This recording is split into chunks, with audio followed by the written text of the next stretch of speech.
Arī gaidām atbildes skatītāju uz šo jautājumu Twitter kontā, bet tuvojoties muzeja naktī, Tautas balss komandai bija ekskluzīva iespēja pabūt vietā, kas tikai šajā nedēļas nogalē vērs durvis ikvienam interesantam, ikvienam rīdziniekam un arī pilsētas viesim.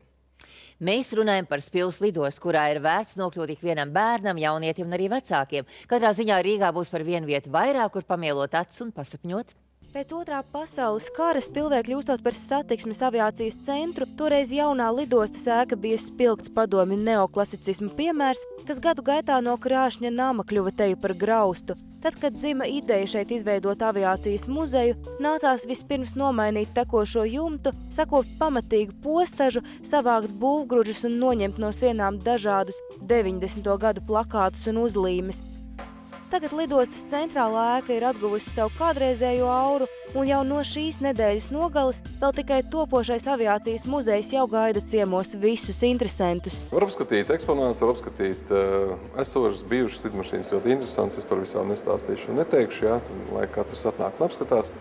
Bet plāns jau, protams, ir šo vietu iedzīvināt kā vietu, kur viss, kas būtu saistāms ar aviāciju, ar aviācijas vēsturi un faktiski ar šī laikmeta vēsturi, kurā ir celta šī pēdējā šeit saglabājusies lidostas ēka. Pirms tam arī ir bijušas lidostas ēkas, no kurām mums ir palikuši tikai bildes un apmēram apraksts, kur tas ir bijis, bet arī to var apskatīt, ierodoties šeit. Tieši lidaparāti ir tas, ar ko šķiet visvairāk lepojas lidostas gids Juris Kalniņš, kurš labi zina, kā katrs no tiem tapis un uz šajien atceļojas. Īpaši visiespaidīgākais no visiem eksponātiem – 100 gadu vecā lidaparāta Farman 4 kopija. Pat aviācijas pirmsākums, tas ir brāļu raitu. Pirmais modelis pēc brāļiem raitiem, kas ir uzlabots. Tad visas oriģinālās detaļas pēc oriģināliem tā laika rasējumiem. 13 gadus aizņēma šo rasējumu atrašanu un detaļu izgatavošanu. Pēc tam pats montāžas process vēl 3 gadus.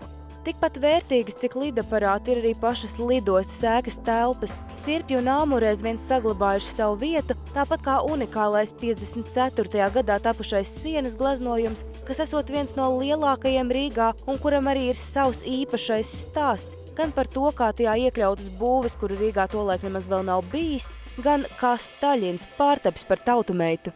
Sākumā šī tautumeita, kas ir freskas centrā, ir bijis pats Staļins.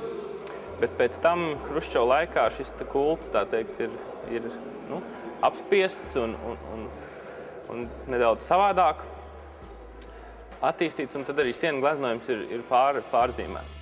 Tiesa, gleznojuma vidū esošā meitene saglabājusi gan Staļina pozu, gan mazliet arī sejas vaipstus. Neskarts palicis arī priekšnieka kabinets, kur gan vēl plānots papildināt ne tikai ar interjeru priekšmetiem, bet arī ar pašu priekšnieku. Šobrīd ir tā, ka šeit nedrīkst nevienu jaunu caurumu pat sienā sist un kārt gleznas un neko darīt, jo vēstures piemineklis to nepieļauj. Tad 50. gadu stilā, 50. gadu mēbeles, Nikita Hruščovs. Ja, un tās darba kabinets, protams, te vēl viss tiks apaudzēts. Zinātāji joko, šī ir vienīgā vasara, kad Spilves ēkas telpās varēs izbaudīt to īsto, mazliet apbružāto pagājušā gadsimta vidusauru, jo vēlāk plānots palēnām uzsākt telpu rekonstrukciju. Mēs varam atvērt apskatē tikai daļu no tā, kas ir šobrīd apstiprināts